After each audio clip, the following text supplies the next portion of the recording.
like it. Yeah, in general, that's a good thing. Like thick oatmeal. Yeah. I don't like watery. I don't like it either.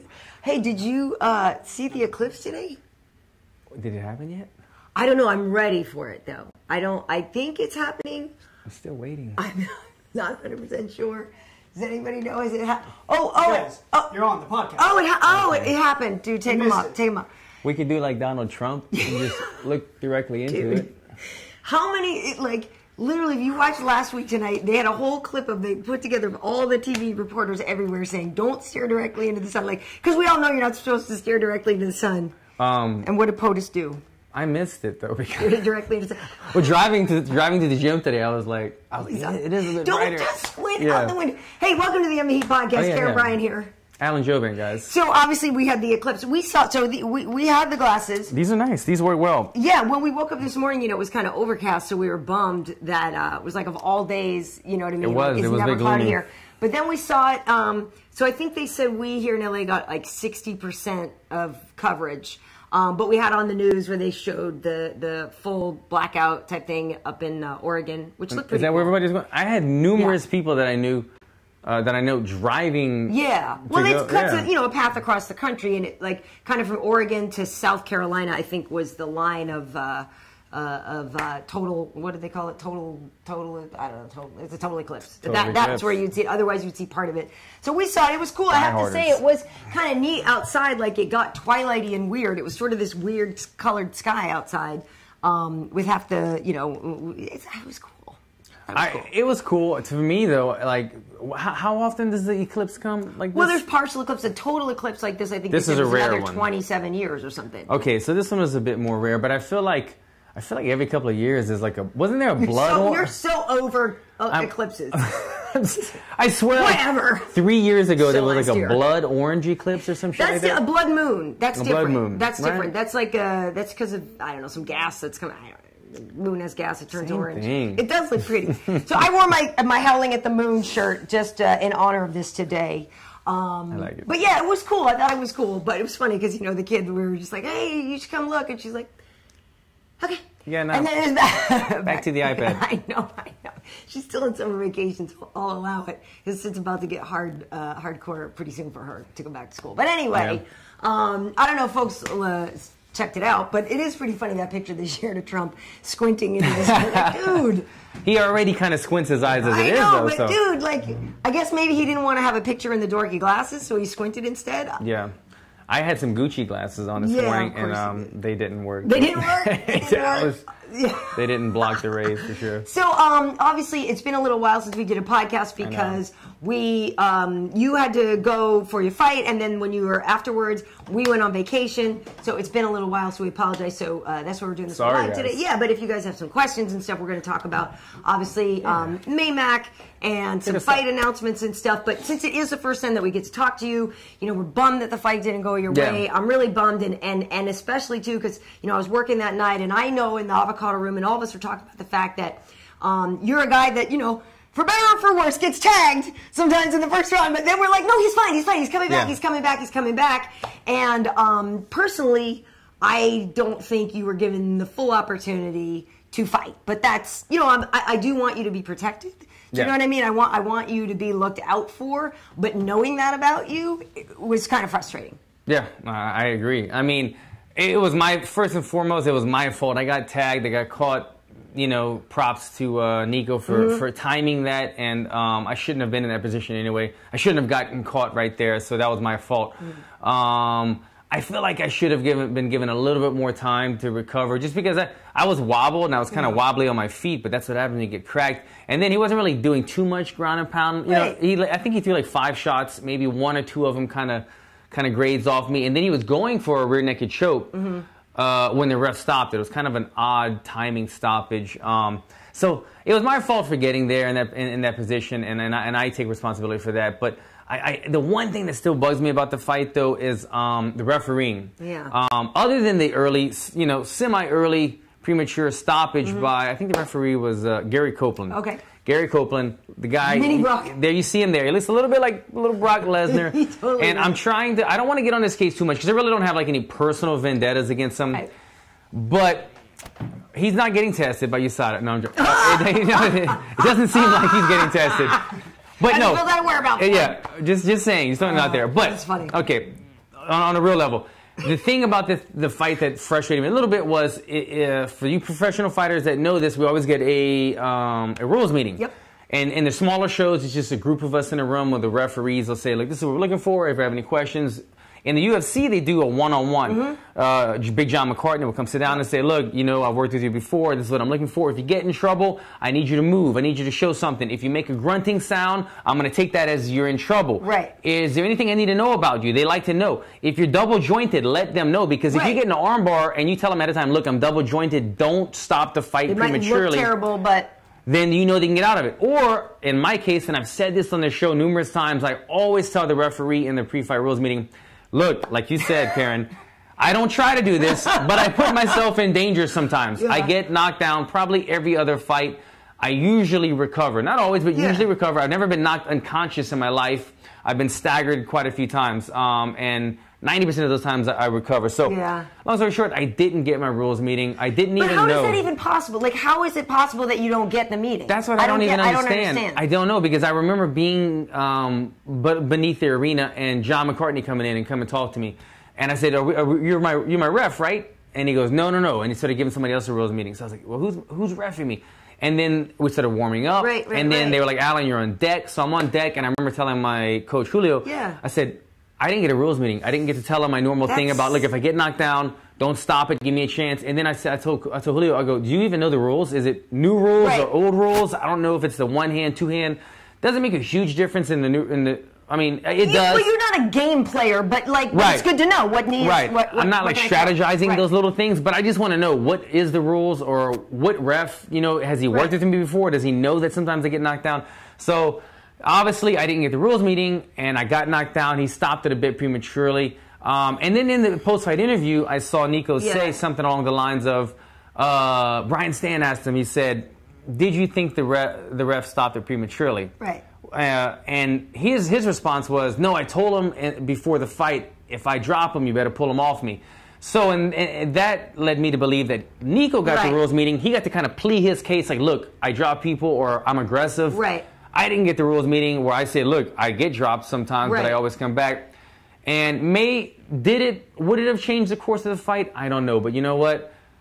If there was a 20% window that I could have gotten out of that, he was going for a rear naked choke. All I had to do was maybe fight the choke. 10 seconds I would have been recovered, and then I get my game face on. I wasn't afforded that opportunity, so I'm a little bit pissed at Gary Copeland for that. Well, for sure. And also, to me, like, if I have the chance and, you know, I get to tell the ref, like, and I'm just making up Nico's voice. I'm sorry. I'm not trying to, like, be disrespectful. But, like, if you get to say to the guy, you know, if I knock him down, like, I'm kind of a badass, and you better save him because I'm going to go all animal style on. Like, you it's know, influencing the ref. Exactly. And the fact that you don't get to tell your side of the story saying, you know, for better or for worse, I give my family a heart attack every time, you know, but I'm fine. That's not cool that you don't have that opportunity to explain who you are as a fighter.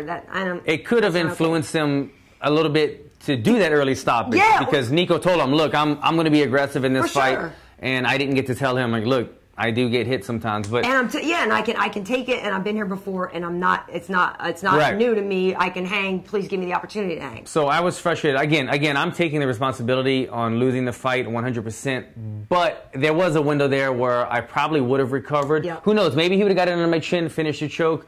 But I've got pretty good rear naked choke defense. I might have just grabbed it. We will never know. I did file a complaint against Gary Copeland, and I'm not trying to like make it a personal thing, but I just I wanted to let them know, look, he didn't do his job adequately. He didn't give me what I deserve. I always get a rules meeting, and I was the one fighter that did not get a rules meeting for the first time in my 21 fight professional career. And so I would not like to be, I don't want to be ref by him again. I asked him, so we'll see what happens. I mean, that's a fair, legitimate complaint. Yeah. That's a legitimate complaint. And that sucks. And that's unfortunate. Otherwise, though, leading up to it, looks like you had a good time in Mexico. Man. You know, it's kind of fantastic. Which ruin was that? Where were you? We went to the pyramids, and there was 2 or 3 of them, and we were the only American guys with their shirts off, that's for sure. It's because Team Alpha Male wasn't there too. Those guys are like suns out, guns out. Exactly, they would have definitely been on the pyramid shadowboxing shirtless as well. Totally. No, it was so hot. I mean, it's so hot, and we're like 8,000 feet altitude, and so we were just, like we're taking. I was like, man, I'm not gonna have a farmer's suntan when I'm fighting on TV in 2 days. So I'm taking my shirt off, and the whole team took their shirt off. And like everybody looked at, like, it wasn't like if you go to Italy or something, people like walk around in Speedos or whatnot. Right. At the pyramids in Mexico City, people don't walk around with their shirt off. And people were looking at us like we're these odd tourists. It was a funny experience. But the pyramids were great. We had a bunch of fun, man. Right. Every time. I love that picture. That's right great. here, this is us getting our game faces on. No, we always enjoy the trips, man. Right. I've learned that. Oh, El Chapo. What's it? El Chapo? Am I forgetting his name? Yeah, El Chapo is the gangster. El Santo. I don't know. El Chapo is the drug lord that everybody said Conor was dressed as that time in the Okay. So this is El Santo, the professional wrestler. Oh, okay. And this guy was like a legend in Mexico City. He was known for he was the guy that always wore the mask. Okay. And he never took his mask off until, I think it was a couple months before he actually died. Oh. And they said he had different masks that he would eat in and this and that. And people never saw his face. Never knew who he was? So it makes me think, like, what do you do if you always wear the mask? You've got to have, like, days where you take it off in disguise and walk around. I would think. You know but if I mean? Nobody's ever seen you without it. But he's got these distinct lips. He's got these big lips. So, like, people might... You know what I mean? If you always wore a mask, then you'd have to have like days where you would put a hat on and sunglasses. I would think, but if you always had the mask, how do they know what you really look like? That's my point. So do you need a disguise because they never saw you in the first place? Maybe not. I mean, the features. They know the features. They know the features. The eyes and the... Oh my God. But it was cool. There was like a tribute in Mexico City, like 100 pictures on a wall, like an art kind of gallery type showing of him. So cool. But Mexico City was beautiful. We had a good time. Much more beautiful than I expected. Yeah, I've never been to Mexico City. And the thing I'd asked you, remember, I was texting with you beforehand to ask you about the altitude, and that's something that obviously you're prepared for in Big Bear, and you slept in the tent. Yeah. Once you were there, when you were doing all your training sessions that week, like how did it actually feel? I didn't notice it, to be honest. Really? And the word on the street from all the other fighters when we get in the training room, everybody seemed very well prepared, and everybody in the training room who I spoke with who had prepared for it, like me, 9 out of 10 guys had the altitude tent, and so most of the people I spoke with were like, you know what, I don't really notice it. I don't notice it. Good. When you did put yourself in a hole, as far as like you did 100% a little too long, you feel it. You felt that. But the recovery would come back. As long as you did the preparation, the recovery would come back. But when you got in a hole, it wasn't like I'm in a hole and I'm back out. Yeah. You're in a hole for a good 15 seconds, then the recovery would come. So that was the only thing that I really noticed. Like when you get in a hole, you're dead for a couple of seconds. But as long as you did the O2 training, it would come back. So I think most guys on the card, it didn't even play a factor in. That's cool. Well, that's good to know that you could fight there, you can fight in Denver, and now that you know what I mean, you know the preparation and you can handle it. Absolutely. And also, I was telling you that one of the things that Kenny, I forget who I was working with at the time, but they were saying, like Kenny and Eve, they were saying the whole thing about the elevation too. A lot of times, believing in your cardio. Exactly. And don't freak out. Like, don't sit there and have your inner monologue going, oh no, high altitude. They were like, just relax, breathe normally, don't change anything. You know, your body still works and everything. And I feel like, maybe that's it. Sometimes it just gets in people's head, and then they psych themselves out. I don't know. I have not fought it all. I think that's actually very accurate. As long as you did the preparation, then, like you said, trust in your cardio. Brian Stann told me the exact same thing about it. Just trust in your cardio. He had the opportunity to fight at altitude one time. He said he didn't trust his cardio as much, excuse me, as he should have, and I think he might have lost the fight because of that. So I want to talk about Brian Stann, but just to wrap up your thing, then what do you think, like, are you going to take the rest of the year off? Like, what do you think is going to be sort of the next step for you? When would you want to get back in there? I'm thinking December. Yeah. I do want to fight one more time this year. I think I do want to take a couple months just to break the monotony. Monotony. Come on,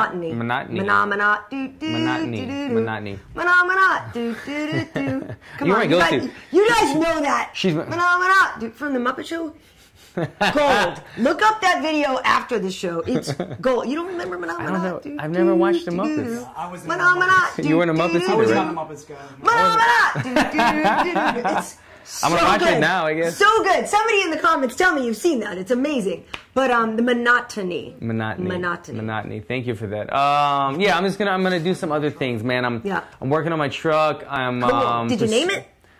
Okay, so right now She might just be... I haven't named her yet. Because she's going to be painted black. And when she gets painted black, she's going to have a different name. I was going to say, because right now I call her like Bluebell or something like that. But if it's going to be... I need to give her a black name. This is Wanda. This is my truck, Wanda. This is so racist. Oh my God. I need to give her a black name. Make up a name because no, I'm meaning this. An apostrophe, and I want two capital letters in there somehow. And I'm gonna spell it the way it shouldn't be. I'm allowed to say this, people, so don't give me any bad comments in here. I'm allowed to.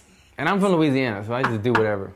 No, I mean it literally though. I'm probably gonna name her Black Beauty, something like Black Betty. Black Betty. Betty. Lamb, exactly. Betty. Okay, you knew it. So I was gonna name her Betty because she's gonna be black. But right now she's like powder blue, so I don't know if Betty. Betty's like an old woman name right now. It is. She's Bluebell right now. She's like Tweety Bird, like Bluebird or something. She's pretty, but she needs a little. She needs some TLC. Yeah. She needs a little. She needs a little Hollywood, little Hollywood cosmetic. Big time. There's good people here for that. But yeah, that's a cool thing to do. So yeah, to sort of get your head out of that. Yeah, and just and I'm still training and still improving, but I don't have time to focus on 3 weeks of jiu-jitsu or things like that I've been wanting to do because I'm training to wrestling, to striking, to sparring. Every day in camp mode for years at a time. It's hard to improve substantially in one area. So I'm doing that right now. I'm in like a grappling stage right now. I'm doing nothing but grappling for about a month, and then I'll maybe switch it up after that. And some other things like that, fooling with my truck, spending some family time. And I do plan on getting back in the cage at the end of the year, probably December. I saw there's a card on my birthday, November 25th. Yep. I think it's the one that Anderson Silva. Yeah, that's in, that is the one in China. It's somewhere in Asia, that's in China. Okay, a China card. If you go to Shanghai, we've got friends there, we can hook you up. Hook me up. Yeah. I'm thinking about it. That actually would be really cool. But man, that would be my 3rd international fight in 1 year. Damn. That's international taxes. I was just gonna say, stay home. I saw at Black House some interesting training you guys were doing though. This is Sparta apparently. Sparta. This was 300. Explain, because it looked a little crazy. It was a little crazy. What were you doing there? So, and I'm going to get the viewer's opinion on this one too, Karyn, about women in it. Yes, because I told you. I think they're probably going to agree with what you said. And I'll let y'all fill you guys in a second. So, Bubba Jenkins has been covering for Kenny Johnson while he's been out of town. Bubba, if you don't know, is a tremendous wrestler, national champion. And I think he even beat Jordan Burroughs in college. So he's got that on his resume. So Jordan's the man. He knows what he's doing. Bubba's great. So we ended class the other day with 300. He called it our submission dodgeball, whatever you want to call it, but you part the teams into 2 shirts and skins or whatever. And then it's just pretty much on your knees. That way nobody, gets a knee blown out. But starting on your knees and you just team up and submit everybody until one team wins. It's really fun. It's a way to break the monotony. And also have some fun and challenge yourself as well. Cobrinha's team, I got to say, it was Cobrinha's team against Kevin Casey's team, which I was on, and Cobrinha's team, I'll be honest, they wiped us out. They made some smarter choices. They had more jiu-jitsu guys. We had more like younger guys and wrestlers. And you just got to get those quick submissions. Right. And I figured out that strategically the best way to do it is to double up on somebody, take that person out, and now you have an extra. So now you have an advantage. Now you have the numbers to get the quick taps. Right. And so I was thinking about, I wonder if I should do this, if I should teach this in some of my classes. Let them kind of play this game at the end and have fun. But I teach Muay Thai mainly, not that much Jiu-Jitsu, but I have women in all these classes. Yeah. And so I was asking Karyn, and I want to get your take on it, guys. If there's a game where everybody's battling against everybody, two gangs, if you will. Yeah. And the goal is to kind of team up on certain people to take them out and so on and so on and so on. This is probably not a good game for men and women to be mixed in, right? I think it could only be a single-sex game because as tough as I like to believe I am and whatever, I think psychologically something would click in my head if there were 2 guys holding me down, trying to submit me, something like that. I have a feeling like some inner rape fear would come out, and I would absolutely. I don't think I would want to be any part of that at all. The majority of the women watching this that would try that out would probably get the same feeling. Even if you're my friends, and even if I know you, I know Kevin Casey, I know Cobrinha, you know what I mean? I think I would really like. I don't think I would like that. I 100% agree. All. Look, I do this every day. But we were joking. If it was all girls, you guys were like, hey, "Where's the popcorn?" Yeah, keep going. Dig in, keep girls. going. Come on, baby girl. Get the okay, recorder. we got shirts and skins. Let's go. Yeah, exactly. If it was men and women, I don't think it would work at all because look, even me, I do this every day. When I had 4 guys taking my arms and another guy choking me out, I'm like, damn, am I getting raped right now? Like, I felt like... Prison, you're like, don't ever go to jail. This is a horrible feeling, like getting held down by a group of people, against your will. When you're one-on-one, it's different. There's maneuvers, but it's hard to maneuver and be calculated when you're just getting, jumped, if you will. So just the thought of it just kind of creeps.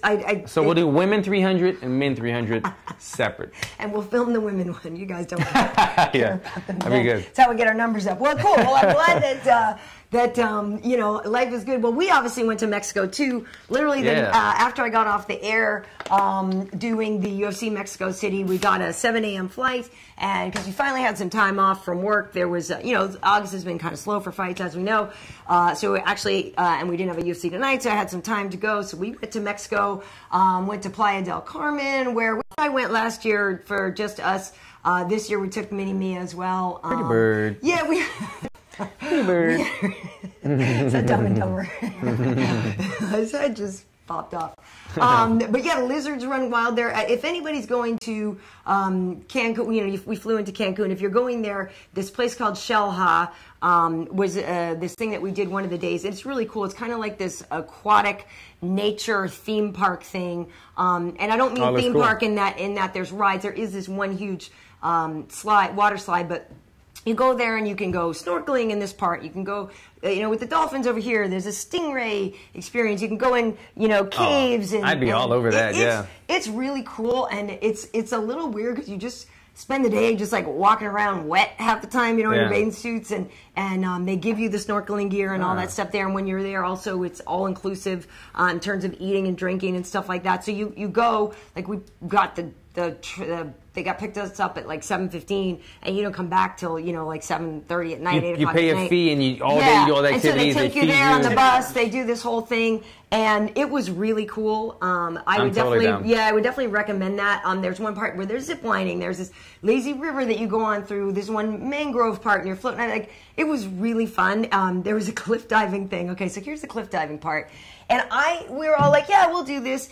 And it said it was 14 feet, which isn't like crazy high, right?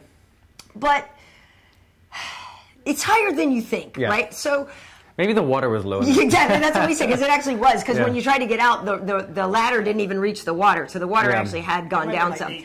Yeah, it's 25 feet high I jumped from. So, but first Wade goes, and he's like, he was filming it and everything. He's that guy that not all the time, but a lot of the time he's that guy that jumps with the camera, you know what I mean? And we all make fun of him. He had a GoPro in his when you see chest. the picture, you're like, all right, that's kind of cool, but you look like a dork. But so he jumps over, and then Mimi goes, yeah, mind you, she had just turned 11. We went there on her 11th birthday. Oh, okay. So she's got no fear. And so she's like, woo, see? And so I was the last to go. So they're down there waiting, and they're going to film me, and they're like, okay, cool. I'm like, all right, here we go. So I run to the edge. I was like, holy crap. And I was like, hit the brakes. I hit the brakes. And I was like, because it's higher than you think. At that moment, I was like, and there's all these people waiting to go. And so you kind of wuss out and step aside, or but there's literally children doing it. What children don't know to be afraid of stuff. Do you know what I mean? So what happened? I went. Okay. But I screamed. Just making sure. I was going to say I screamed like a little girl, but my little girl didn't even scream. So I jumped off. And it just came, I couldn't even, I was like, ah! I made this who knows what hell kind of crazy sound.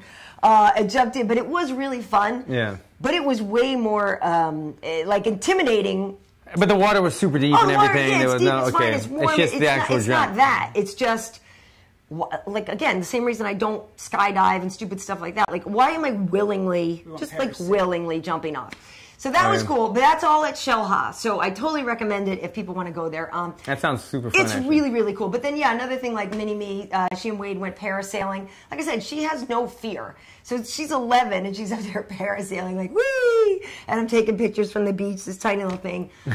So we had a good time. I have a decent tan. It's drying out a little bit. I'm it's fading some.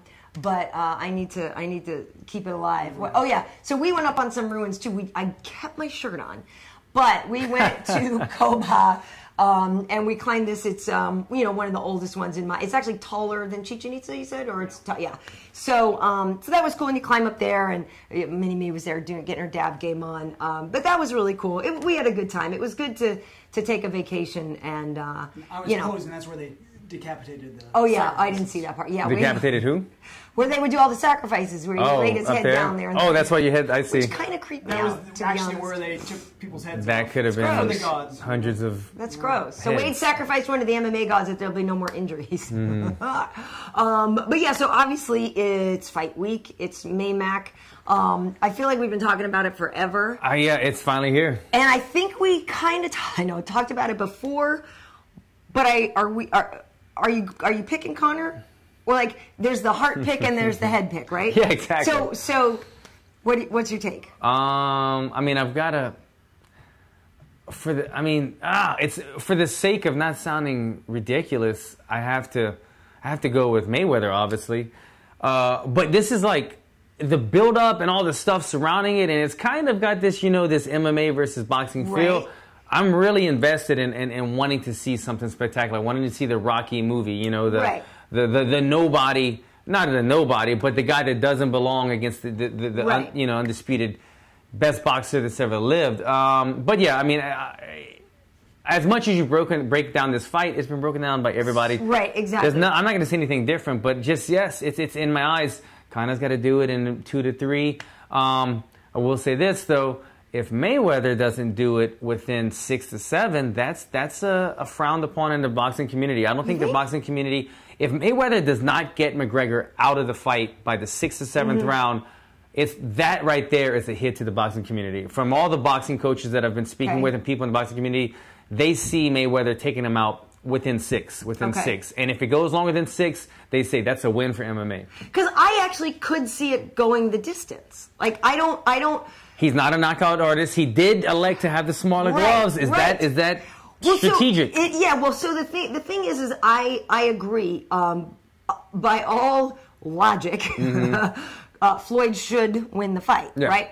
But as we know, as we've learned, Conor is just a different guy, right? And so I do think that if Conor wins, it is that whole idea of getting that knockout within the first 2-4 rounds or whatever. I do think that his unconventionality is going to work for him, you know what I mean? Because he's not going to sort of fight as a boxer is supposed to fight, you know what I mean? And so that whole thing of like Floyd's used to people addressing him and approaching him in a certain way, and if Conor isn't doing that, that's, I think, clearly an advantage for Conor. Right. But as we know, Floyd's not there when you go to hit him, and it'll be interesting to see how Conor's, southpaw unorthodox stance is going to affect Floyd's ability to move and get out the way. I mean, he's a master at it. I don't think it's not like he's never faced a southpaw before. So I do think, if Conor gets it done, it is early. But I do actually think it could go to the distance. Because I was talking about this the other day, like, Floyd, isn't Mr. Knockout Power guy. And even though he will have the smaller gloves, which helps him. But, he's not that big of a guy. Conor is bigger than Floyd. And the fact that, and I guess it was a year ago yesterday, when Conor went 5 rounds, so Conor went 25 minutes with Nate, who on fight night probably weighed $190, right? Because they weighed in at 170 and he could have been all the way up as 185 and 190 pounds. Yes. And even though it wasn't all punching all the time, the fact that he hung in there as long as he did with somebody as big as Nate and then beat him, I don't think necessarily. I feel like he could go the distance with Floyd. Yeah. I feel like he could. Well, I think he has the gas tank too and the ability to. I think if Mayweather is able to put McGregor away, it'll probably be from a body shot. Yeah, that's right. I was just thinking body shots. Though. I'm thinking when the fight slows down, the aggressive McGregor slows down in round 2 to 3. The fights are slowing down. Mayweather starts landing his feints and his counters. Once those start landing, if he starts picking McGregor apart and start hurting him, and he starts to see some swelling or is landing a lot more shots than he did in the early rounds, then I think we're going to see McGregor start to cover, and that's when I think Mayweather will find those body shots that he could land. And that's one thing that not only is McGregor not so used to in MMA, we don't land a lot of body shots. The distance is 3 times as much as it is in boxing. You have boxing distance, Muay Thai distance, MMA distance. So there's not a lot of body shots that land in MMA. But also, we heard reports from his sparring that, what was his name? Paulie Malignaggi. Yeah. Paulie. That I think it was him saying that when he landed body shots on McGregor was wincing and this and that.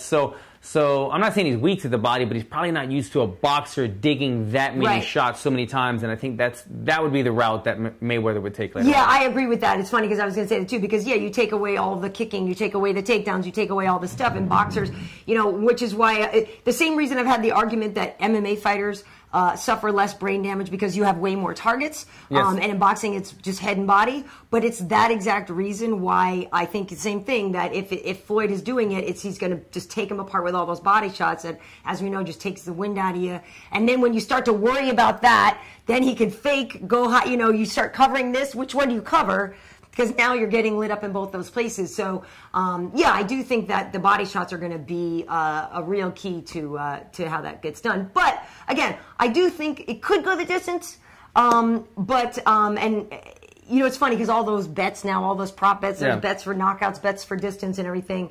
The smaller gloves, like we were talking about this, I was talking about this with Kenny Florian, Floyd does talk about how his hands break a lot. And, so they're saying, okay, maybe with the smaller gloves, he figures, okay, if it breaks, it's what a payday to, you know what I mean? Like, it'll be worth it to risk the breakage for maybe getting the knockout and for the payday that you're going to get. I think I'm kind of thinking probably the obvious, but that, if he's not a knockout guy, but he's going to be accumulating a lot of shots during the fight, let me do damage. Let me get the smaller gloves and start to get some swelling on Conor McGregor. Let me do damage. If in his mind, he should, with his skill set, land 4-1, 3-1 in terms of power punches or strikes against Conor. So if he's landing 3 strikes to every 1 strike, why not do it with smaller gloves and make Conor really pay for it? So I think he's trying to find out a way to get the stoppage. Right. If it does go to decision,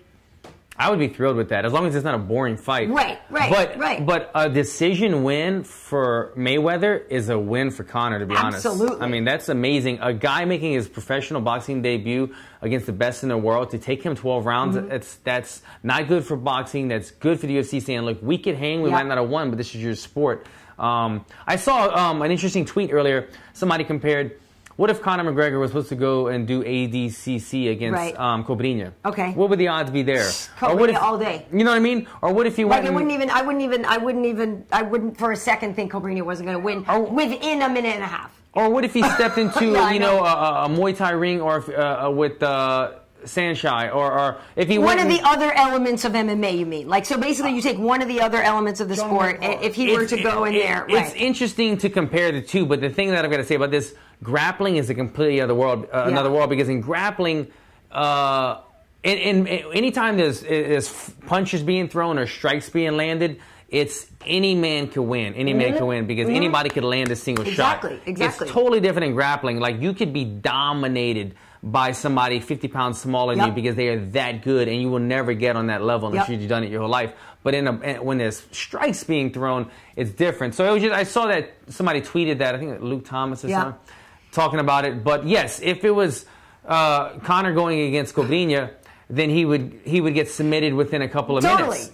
I wouldn't even for a second. 100%. But in a boxing match, something that we already do a lot, in our sport of MMA, and where any man could change. You could zig or zag, and when you should have zagged, and you can get hit. Anything could happen, and even when you cover up, you could still get rocked. Especially because Conor's going to be, I think, an inch taller, 2 inches in reach, and probably going to walk into the ring 10 or 12 pounds heavier than him. He does have some little advantages there, man. I'm not saying anything silly. I think Mayweather's going to win. I don't know. He's probably. I think he would stop him in the 7th round with the body shots or something like that. But there is a possibility that Conor can win this fight. Yeah, I think it's totally possible. Totally possible. Who I'm picking? Because Wade's picking Conor. Wade has a Team Conor shirt on, by the way. Just if you think about, just to be clear, from the Ultimate Fighter days. That's my pick. Just when you think about how quickly he took out Poirier, you know what I mean? How quickly he took out Jose. Because I would have thought the same thing. Like, I would have thought, and I'm sure I did say at the time, because I'm a huge Aldo fan, but I would have thought Conor could beat Jose, but it might take a little while. then he does it that quickly. Do you know what I mean? So I absolutely think it could happen, and I actually really hope Conor does win. Like, I really hope he does, because that would be absolutely bananas, and it would be so great. So I really am pulling for him. I really, really hope he wins. And look, if Conor makes it past 6 rounds, think about what else leads up after this. If it happens like you predicted, Karyn, and it goes 12 rounds, is there then a rematch? Is Conor then fighting one of these other boxers that are calling him out? I mean, if Conor wins, like, what happens then? Does he run for president? I mean, I know. Like, I mean, if he wins, I think the only thing is a Floyd rematch. Like, I don't know if people would get as excited to see him fight anybody else other than Floyd if it's in just straight boxing, because he says he's gonna, fight in the UFC again, and Tony and Kevin Lee are going to fight for the interim title. But yeah, I think, and like you were saying, it's a victory for Conor if he makes it a certain distance. I mean, I really just hope that it lasts a little while. Do you know what I mean? It's like, and that's why I was with the Aldo thing. It was so upsetting to me that all that build up, to end so quickly. So regardless of how the fight actually plays out, I hope we get a few rounds at least. Yeah. Because I really do want to. I want to see both of them do what they're good at against the other guy. Like, I really want some time. Yeah, I really want to see some time, and I want to see, how does Conor's punch in those gloves compare to what he can do in MMA gloves, and how is Floyd old now, or is he not old? Is he still untouchable? Is he still, there's a lot of questions. I don't see him as elusive and fast as he used to be. Is he still elusive and faster than Conor? Yes, but man, I don't know. I got some heat on this because I was talking about Floyd not looking too great in some of his training, and people were like, have you ever watched Floyd train? That's how he always trains. I've watched Floyd train. I know how he trains. He does the pads with his dad, and he looks all... No. I know what he does, but he still has ways of looking very sharp, and I just feel like he's looking, and I don't say this in a negative way, but he does look a little bit more like a 40-year-old than the 32-year-old that, beat some of these guys years back. So he does look a little bit, not... Also, as focused, we've seen him doing a lot of other stuff that he might not normally be doing. Normally, he has his game face on. We've seen him doing like some interviews and horseback riding and some different things that are, but that's how he trains. I know how Floyd trains. He kind of does what he wants when he wants, and he just goes through the motions because he's already mastered it. But even these motions that he's already mastered, I just feel like I don't see some of the pop that he used to, and he's going against a much younger, stronger man. But he might be playing rope-a-dope.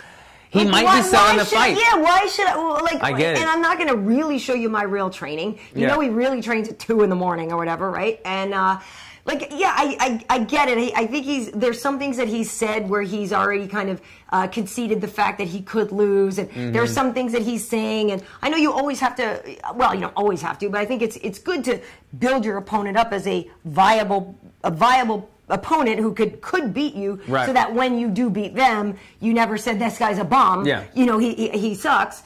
So I get it, but I it's also, he's been in the game a minute. He knows. You know what I mean? And so it's like the excitement level, the amplitude of the Conor side is so much greater because it's a new thing. Whereas Floyd has to act like, been here before, which and you're not even on my level, right? So I can't even. Yeah, so I'm not even gonna really sweat you too much because this is fun, the tour was fun, and this and that. But it could be his downfall because if you're the greatest boxer that's ever lived, and this guy's making his pro debut, do I have to act like this is the scariest fight of my life? No, because I'm the man. I'm a professional. You're coming into my world, so this is how I'm training, and I'm gonna work you in the cage. I'm gonna work you in the ring.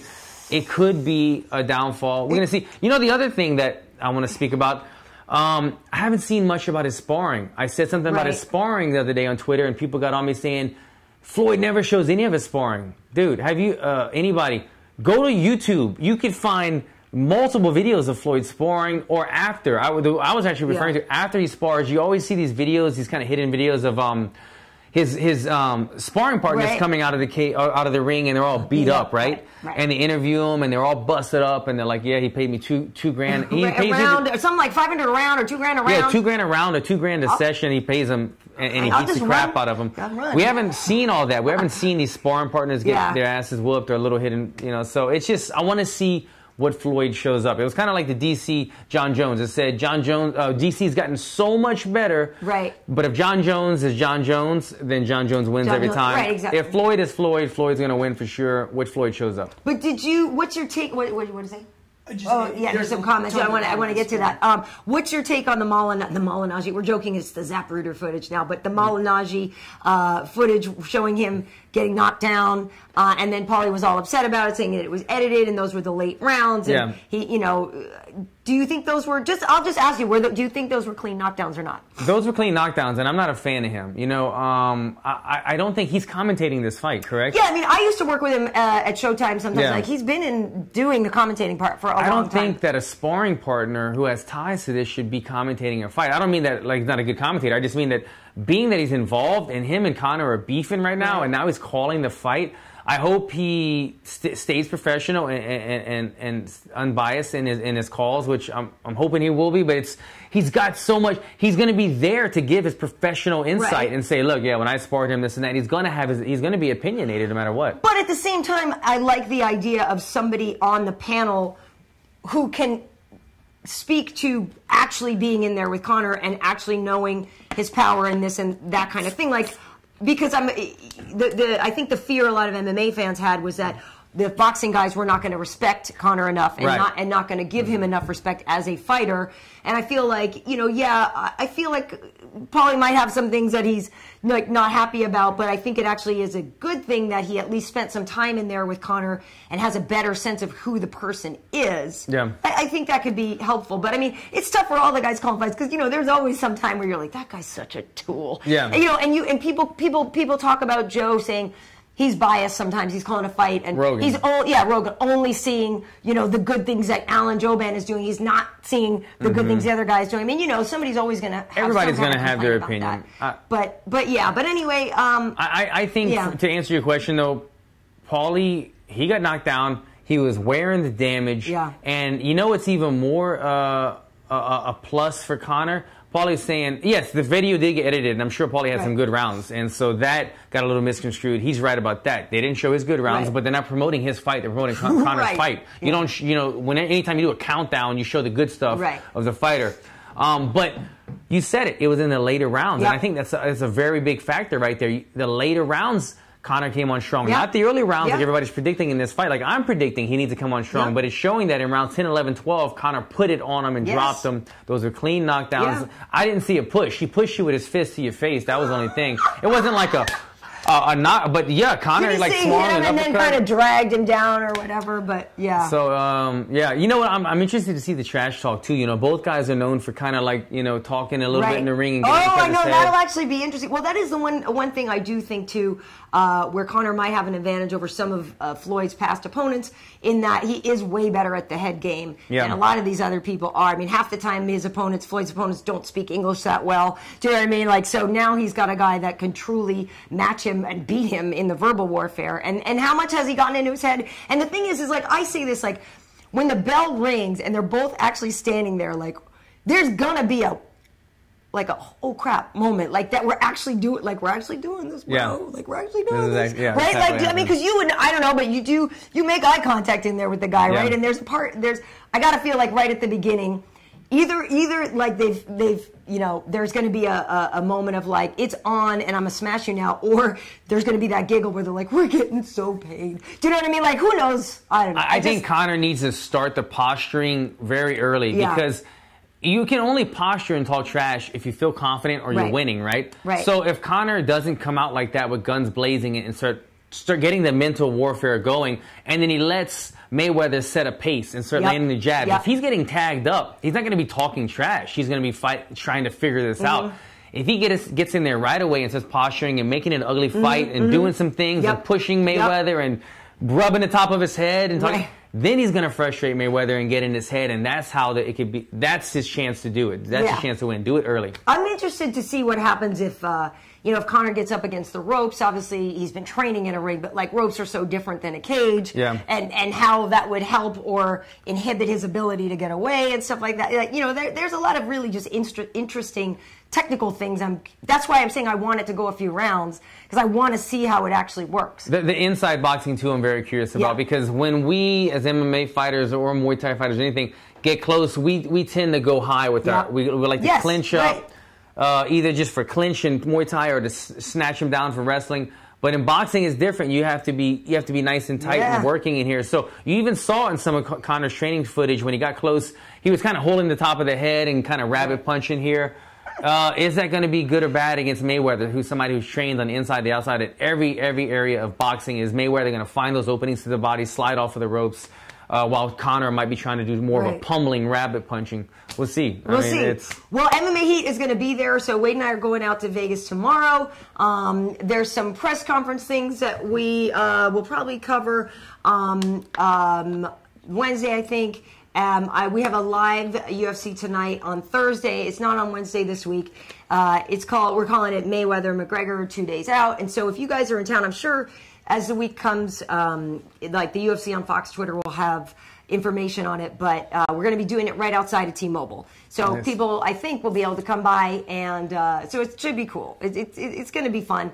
Get it all amped up, and then Wade and I will be doing weigh-ins and all that stuff, and obviously fight night, which is going to be mental. And we saw what there. Just a reminder: the pay-per-view starts at 6 o'clock. 6, because I already sent out my party invites at 7. I was just going to say, otherwise we party at Allen's. I'm used to UFC pay-per-views at 7, but it's at 6. But I actually like it because for us, if you're working, when like an East Coast pay-per-view is the nightmare, because you don't roll out of there till like 2 something in the morning. Late. So it is actually nice. I'm glad it's on the West Coast time, and we will be there till at least 1:30 in the morning, but at least it won't be like totally hell. All right, so we got some questions. Bring it on, guys. So Dean D, who always supports us, he's wondering, Alan, have you sparred with boxers, and if so, how did you fare? Were the boxers able to figure out, or did you confuse them a little? That's a great question. You know what? There's even a footage that somebody just posted about a month ago online. I think it was ellis.com or something. Okay. But this random footage from 5 years ago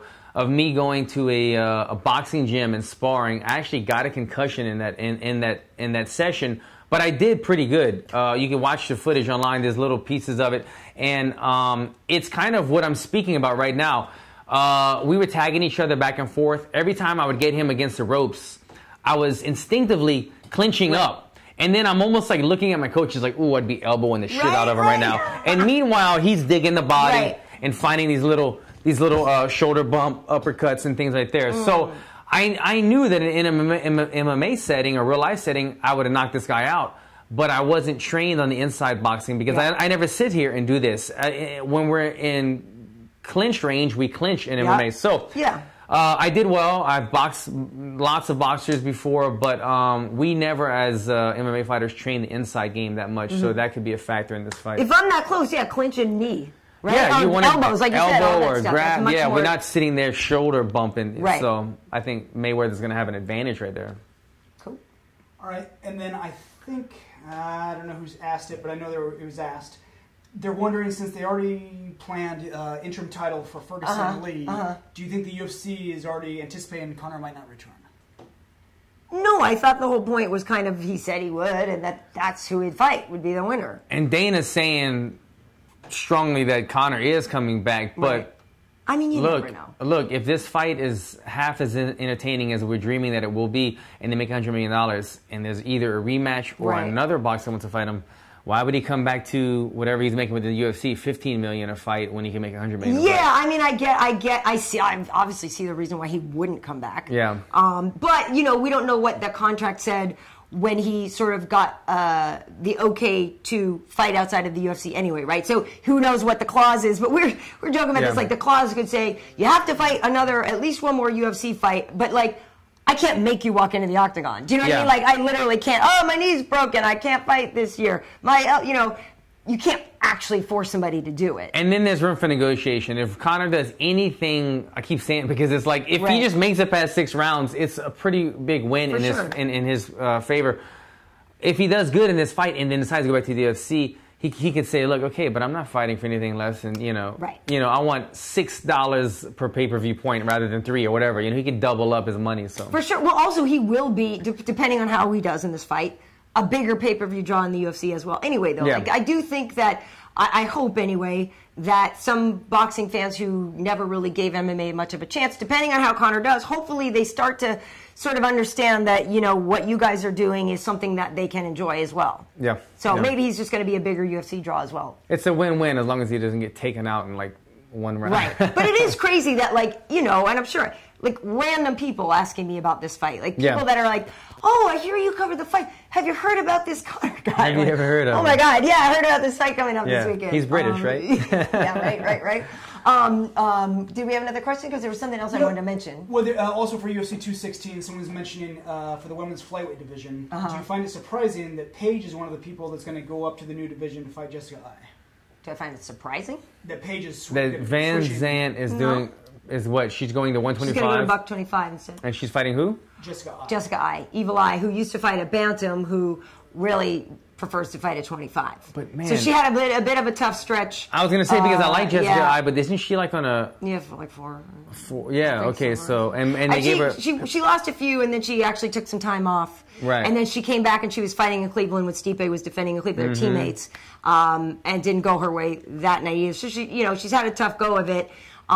She doesn't lack confidence. Like, she's a girl that's, you know, always talked a good game. The fights haven't, you know, gone her way, but I think part of it was that she was saying, she usually is a 25er and not a 35er. I'm not surprised Paige is going up. I mean, she's been hit or miss at 15. And I mean, that's just, she's not a big girl, but that's a lot of weight to cut for girls. I mean, I know a lot of the girls that if they have the choice, I think would prefer to fight at 25.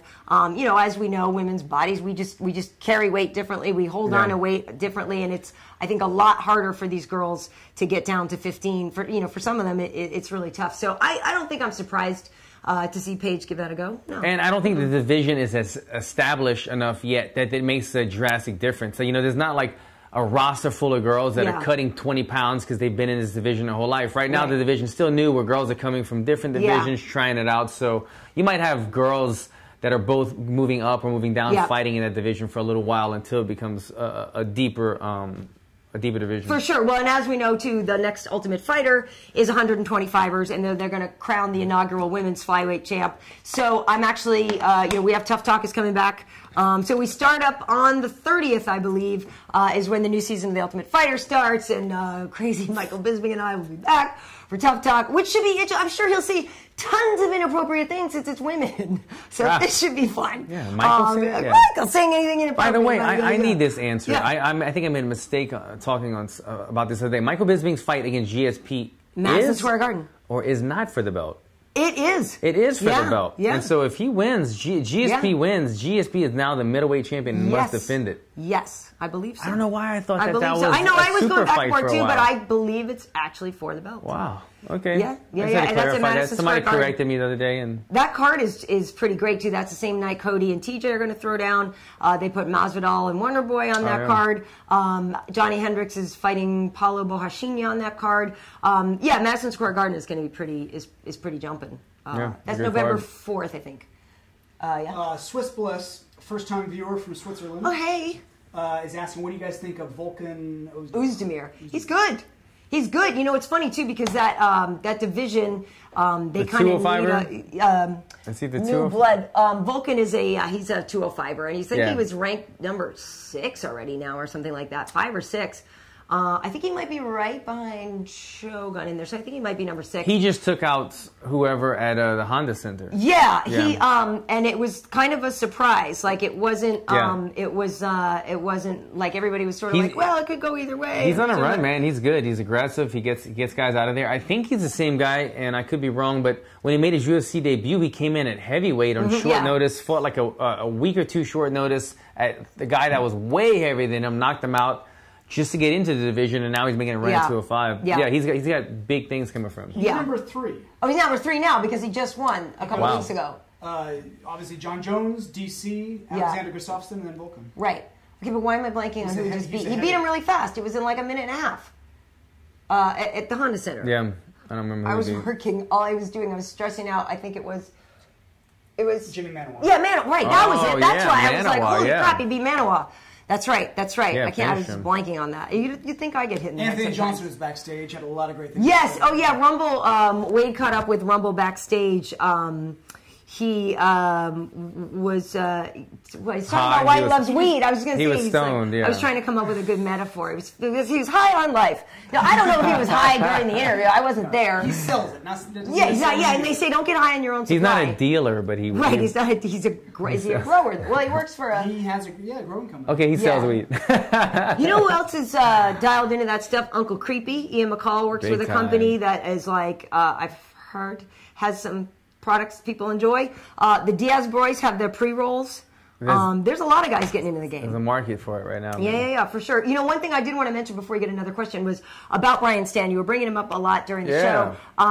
Bryant Stann announced today on Instagram that he was going to stop calling UFC fights. He has taken a job with a real estate company. He's going to be a COO, and he's going to be going to school to get his executive MBA. And, you know, he traveled so much. You know, we were talking about this when we worked together, and his just lovely wife would stay home with 3 kids, and you know Brian was gone so much, so that he's decided now he's not going to be doing that anymore, and he's going to take this job. And I just, you know, we were sharing the picture. Yeah, I love Brian. He's such a great guy, and I mean everybody kind of knows that. And the guy that you see on camera, like he really is that stand-up guy and everything. And he has a much better. You see it sometimes on the show, but he has a much better sense of humor than I think he ever got credit for. Yeah. Here he is. This picture. So we had bet that if what was it? It wasn't Hunt and Silva. I forget which fight it was. And we said if it goes past. It was on my post, but basically we were betting it was like a big dog. It was like a Derek Lewis fight or something. Oh, that was it, I think. It might have been Derek Lewis and Abdurakhimov. Where we said he's eating a shoe. He said if it goes past 2 rounds or whatever, I'll eat my shoe. And so I have a picture of him eating his shoe. Like I posted one the other day of him. Because I think it was me, Brian, and Tyron. And, Tyron's shoulders are huge. So Brian was like stuffing mugs in his shoe to try to get the, I remember seeing that. Really funny guy. One time we were working, we were in Atlanta. It was a few years ago. The shoe is Arlovsky Mirror. Arlovsky Mirror, the shoe, yeah. So we were in Atlanta a few years ago. He's from outside of Atlanta. We had a fight there. And I remember we were up on, when they set the UFC desk up and you're kind of overlooking the arena and the DJ was playing some stuff. And it was like some of that dirty South stuff. And I look over, and Bryant Stann is feeling it. Like he was feeling it. And I remember calling him on. I was like, dude, who knew, right? Who knew? I had no idea. And he's like, KP. He's like, I got it. I got it. Like he's such a good guy. He's a good guy. He's a really good guy. And I, it's interesting because there was one time he and I and Rashad were working together. And, when we're working on a fight night, we have so much time. And I remember we were sitting at the desk, and he was literally drawing out some stuff from what he did when he was in the war. And he would he drew out sort of this map of what area he had to patrol, and this and that and this and that. And he was Rashad and I were just like, oh my God, like you. Serious hero. He's a winner, man. I mean, hero. I tweeted him this morning. Unbelievable. That anything he does in life, he finds a way to. For sure. To He's the a top. winner. He's a winner. And we call him the future POTUS. And, I know John Stann, John Anik always calls him, the greatest living American or whatever. And we call him future POTUS. I totally believe that. Like, I would vote for him. You know what I mean? I know we don't see exactly the same thing on certain things, but I know I would trust him. You're in good hands. Trust him. Yeah. And we joke about it, like, when we were working together. Like, if anything goes down, just line up behind Stan. And, like, no, he's a good guy, man. I was sad to see him go, but I know, like you said, man, he's got a wife and 3 kids, and he's traveling. I think he said 26 weekends out of the year. He's gone plus a full-time job or something. So, and at this stage in his career, all that he's acconched, now he's going to go be a COO and go back to school. He's a man. He's a man. Does it kind of makes me feel a little, it's one of those things like, what should I do some more with my life? Well, you're learning new languages. I and do, shit, but so. I mean, like I should do more with my life. He's even giving the credit, the greatest American that ever lived. Yes. He's awesome. He's a good guy. Awesome. All right, cool. So, is there any more questions? If not, we'll wrap it up. There's some conversation about Joanna versus Rose. People are. Is that set? I think it's pretty much set. Yeah, I thought it was pretty much set. I mean, it's kind of the best thing because Claudia's already had 2 chances. Yeah. It's almost like a lot of times you don't think anybody's really ready for Joanna as good as she is. But, you know, Rose's striking has really come along. She's a submission threat. She's also long and rangy, you know, style, like body type wise. Yeah. They are similar. You know, I think Joanna is more aggressive, but Rose's submission game is, I think, much more of a threat than the submission game that Joanna has. The fight makes sense. The fight who was Rose's last loss? I'm trying to remember. She lost to not Andrade. She lost to no, she lost to no, she beat Karate Hottie, but before Karate Hottie, she lost she had lost one a couple fights ago. Yeah, she did. I don't know. It doesn't matter. I was trying to think who it was. But she came back from it and she beat Michelle. Had that person fought Joanna yet? The person who beat Rose? Yeah, because it wasn't. I'm trying to think of my timeline. She lost to Carla for the finals, then she beat Paige. I'm spitballing over here. Then she but the fight beat makes sense. Michelle. Yeah, no, she. Yeah, we had a lot of tequila in Mexico, Alan. Yeah, that's all right. It's a little gray. And tacos. It's a little gray. No, I'm just trying to think. I'm just trying to picture the girls at the top who she fought.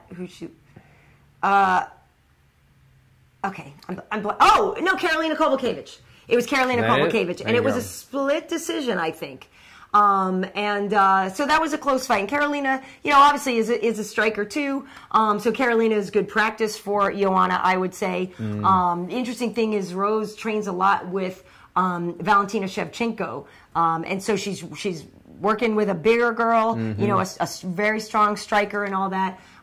So I think it's a good fight, and yeah, I think it's the right thing to do. I don't think there's somebody else that's quite ready, and otherwise, like I said, Claudia and Jessica Andrade are fighting each other on that Shogun OSP card. Yeah, and good fight. Yeah, it's good matchup. My God, I know it's like two Brazilian badasses, just two little pit bulls. Love that. I love that. It's hard to pick.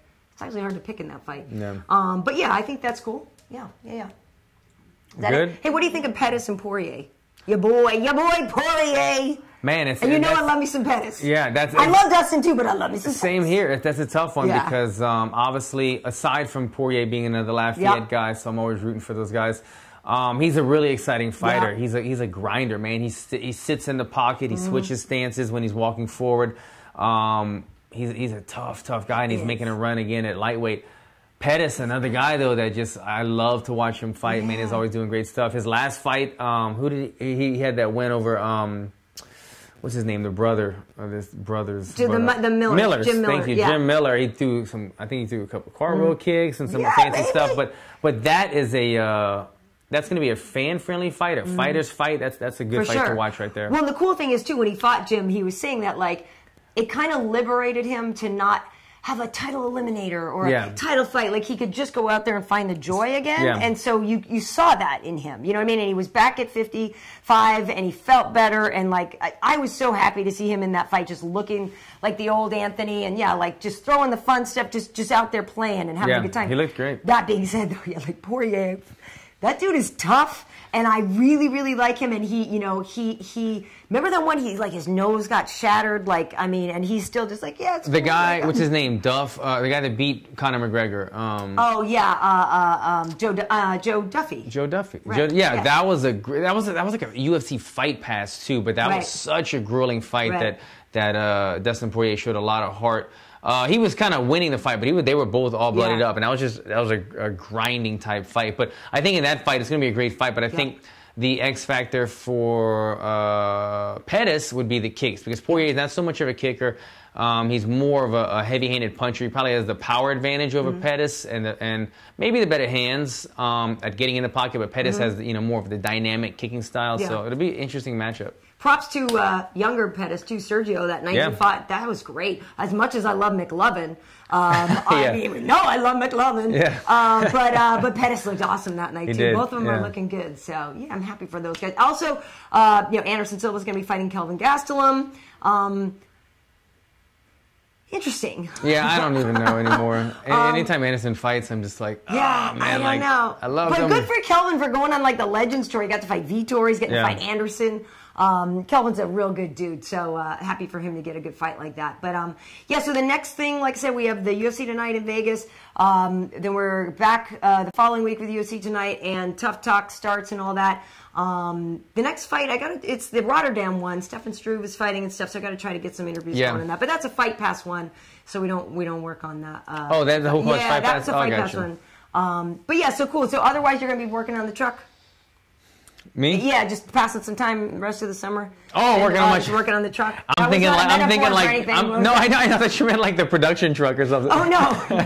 Yeah, all of a sudden you're directing the show. Yeah, working on my truck for a while, doing some things, enjoying it, and again, like I'm still evolving. Just again, when fight camp, you don't have time to get better at certain aspects because you're doing everything all at once. So I want to evolve my grappling and get my jiu-jitsu where it used to be. I'm a brown belt. I just never get to show it. So doing jiu-jitsu every single day gets you right back where you want to be. But I'll be fighting at the end of the year. Well, plus having Cobrinha around, like the dude is amazing. You know, his gym is not too far from our house here, but I know that if he's down at Black House with you, you know, you're getting an opportunity. I went and did capoeira with him last Saturday or 2 Saturdays ago, which was awesome. First time I've ever done that, and a lot of I want to try that too. Look, if we found out a while back that Boogie and his brother, these guys that roll at Champlain Jiu-Jitsu, they were break dancers, and they came into Jiu-Jitsu within 2 to 3 years. These guys got their black belts, and now they're some of the best grapplers in the world.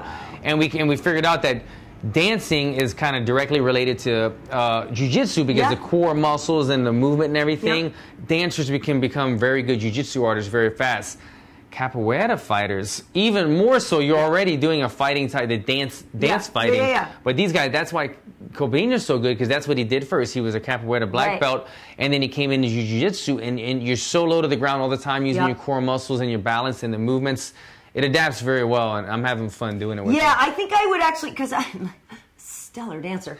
I think I would be good at capoeira. I would like capoeira. The only thing, my issue is arm strength, like for some of those things, because I have leg strength, I have glute strength, but on my arms it was a lot more strength intensive, I guess, than I thought it was going to be. I thought we were going to be dancing. I wanted to show off my one-handed cartwheel. No, we were just like squatted on the mat the whole time, and we were just, everything we were doing was like super close to the mat. It was very workout. All right, cool. All right, so if there's no more questions, then where can we find you on social media? Check me out, guys, at Alan Jouban across the board. Cool. Obviously, you're here on the Karyn Bryant channel on YouTube. We also have an MMA Heat channel. Karyn Bryant on Twitter, KB Heat on Instagram. Also this week, for those of you who speak Portuguese, Evie and I will actually be together, which is nice because she'll be in Vegas as well. So we should be able to crank out a Trocasau. We might do it either right live to Facebook or something, but we'll be doing something together this week as well. So that's all good. Thank you for checking this out. Thanks. Peace, guys. Don't stare directly. That's over now, I guess, but these still look cool. But it still might be bright outside. Your future's so bright, Alan. I had to wear shades, baby.